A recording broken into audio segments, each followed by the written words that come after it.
नमस्कार दर्शकों, वर्तमान समय कलयुग का चल रहा है और कलयुग का प्रभाव जितना बढ़ रहा है उतना ही मनुष्य उलझनों में फंसता जा रहा है। ऐसे ही कर्म, ज्ञान और भक्ति, यह तीन पथ हैं। किस मार्ग पर चलना उत्तम रहेगा, यह प्राचीन काल से ही एक विडंबना बना हुआ है। कोई कहता है कि कर्मयोगी बड़ा है, कोई कहता है कि ज्ञानयोगी श्रेष्ठ है, तो कोई भक्ति को सबसे बड़ा बताता है। मनुष्य को कौन सा मार्ग अपनाना चाहिए और तीनों में क्या क्या भिन्नताएं हैं, इसका सटीक व सत्य उत्तर श्रीमद् भगवत गीता में दिया गया है, जिससे आज हम आपको परिचित कराएंगे। अगर आप हमारे चैनल पर पहली बार आए हैं तो सब्सक्राइब अवश्य करें। विलंब न करते हुए आरंभ करते हैं। कर्मयोगी, ज्ञानयोगी और भक्ति योगी, यह तीनों प्रकार के व्यक्ति एक दूसरे से भिन्न होते हुए भी समान हैं। कर्मयोगी परमात्मा को पास से देखता है, ज्ञानयोगी परमात्मा को अपने भीतर देखता है और भक्ति योगी सब जगह परमात्मा को ही देखता है। यह केवल प्रति व्यक्ति के दृष्टिकोण पर निर्भर करता है।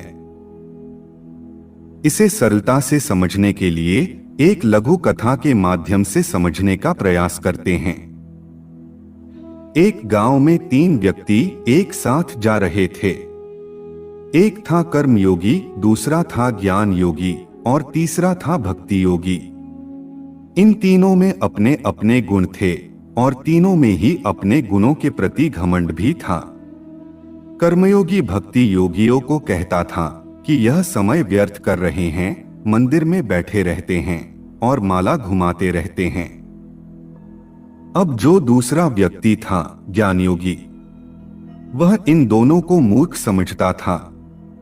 वह कहता था कि यह लोग निचले स्तर पर हैं और मैं इनसे उच्च स्तर पर हूं। ज्ञान में अपनी प्रधानता है, कर्म में अपनी प्रधानता है और भक्ति योगी दूसरों पर दया करता है। भक्ति योगी कहता है कि सब कुछ छोड़कर ठाकुर जी का नाम लो और राम और कृष्ण नाम में ही अपना जीवन समर्पित कर दो। तीनों में अपनी अपनी विशेषताएं थी। ये तीनों एक मार्ग पर चल रहे थे और एक दूसरे से न बोलकर तीनों अपनी गंभीरता में चलते जा रहे थे। एक अपने शरीर से तन रहा था, वह कर्मयोगी है। एक की आंखें तन रही थी, वह ज्ञानयोगी है। और एक भावनाओं से भरा हुआ था, वह भक्ति योगी है। अचानक बहुत तेज वर्षा होने लगी, जोरों की आंधी चलने लगी। फिर तीनों यहां वहां भागने लगे। आगे एक मंदिर था। तीनों मंदिर की ओर दौड़े।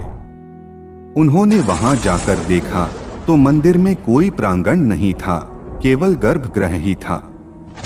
वह तीनों गर्भगृह में ही घुस गए। वहां उस गर्भगृह में कुछ भी पकड़ने की वस्तु नहीं थी, केवल भगवान की मूर्ति ही थी। फिर तीनों ने भगवान की मूर्ति को पकड़ लिया। थोड़ी देर के बाद उन्होंने देखा तो सामने से भगवान श्री कृष्ण प्रकट हो गए। अब उन्हें आश्चर्य हुआ। तीनों के मन में एक शंका थी, जिसे एक एक करके वह भगवान से पूछने लगे। कर्मयोगी ने कहा कि मैं कर्म कर करके थक गया, परंतु आप नहीं आए। ज्ञान योगी ने कहा कि मैं सब लोगों को ज्ञान देते देते थक गया, आप तब भी नहीं आए। और भक्ति योगी ने कहा कि मैं भक्ति करते करते थक गया, परंतु आपने कभी मुझे दर्शन नहीं दिए। आज आप अचानक से यहाँ कैसे प्रकट हो गए? फिर भगवान ने कहा कि जानते हो, आज मैं यहाँ तुम्हारे सामने क्यों आया हूँ? क्योंकि तुम तीनों आज एक साथ हो।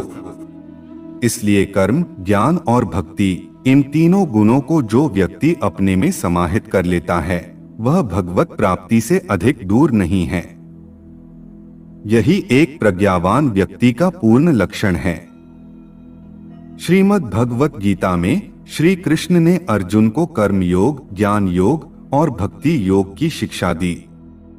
ये तीन ही रास्ते हैं जो जन्म मरण के चक्र से आत्मा को बाहर निकालकर परमात्मा तक ले जा सकते हैं।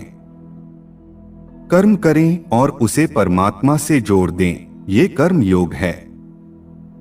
ज्ञान प्राप्त करें और उसका आधार परमात्मा हो, ये ज्ञान योग है। भक्ति में हमारा मन उसी परमात्मा की स्तुति करे, प्राणी मात्र में उसके दर्शन हो जाएं, ये भक्ति योग है। गीता कठिन प्रश्नों का सरल उत्तर है। श्री कृष्ण का जीवन और गीता का उपदेश इन्हीं तीन बिंदुओं पर टिका है। श्री कृष्ण ने गीता में कर्मयोग, ज्ञान योग और भक्ति योग कहे हैं। पूरी महाभारत में भगवान के तीन ही मित्र हैं, अर्जुन, उद्धव और सुदामा। अर्जुन कर्म के प्रतीक हैं, उद्धव ज्ञान के और सुदामा भक्ति के प्रतीक कहे गए हैं। ये तीन मित्र ही हैं जो हमारे जीवन को सही मार्ग पर ले जाते हैं। वैसे ही तीन महिलाएं हैं, द्रौपदी, राधा और कुंती। द्रौपदी कर्म की प्रतीक हैं, राधा भक्ति की और कुंती ज्ञान की। कृष्ण का संपूर्ण जीवन और गीता का सार तत्व इन तीनों योगों पर ही टिका हुआ है। जब युद्ध के तुरंत पहले सामने खड़ी सेना में अपने ही परिजनों को देखकर अर्जुन दुखी हुए, संन्यास का मन बना लिया, तब युद्ध रोकने का हर संभव प्रयास कर चुके कृष्ण ने उन्हें युद्ध के लिए प्रेरित किया। ये बड़ा भारी विरोधाभास है। जो भगवान कृष्ण शांति दूत बनकर गए, इंद्रप्रस्थ न देने पर दुर्योधन से 5 गांव मांगकर भी युद्ध टालने को राजी थे, वो अर्जुन को समझा रहे हैं कि युद्ध कर और उन सबको मार जो अधर्म के शिविर में हैं। गीता केवल पढ़ने वाला ग्रंथ नहीं है, बल्कि अपने जीवन में ढाल लेने के संपूर्ण गुण श्रीमद् भगवत गीता में हैं। योगिनांपि सर्वेषां मदगतेनांतरात्मना श्रद्धावान भजते यो माम समे युक्ततमो मतः। इसका भावार्थ है कि सभी योगियों में जिनका मन हमेशा मुझ में लीन रहता है और जो बड़ी श्रद्धा के साथ मेरी भक्ति में लगे रहते हैं, उन्हें मैं सबसे श्रेष्ठ मानता हूँ। हम आशा करते हैं कि आपको हमारी प्रस्तुति अवश्य पसंद आई होगी। परमात्मा की कृपा सदैव आप पर बनी रहे। अगर आपको हमारी प्रस्तुति अच्छी लगी हो तो लाइक करें, कमेंट करें और चैनल को सब्सक्राइब अवश्य करें।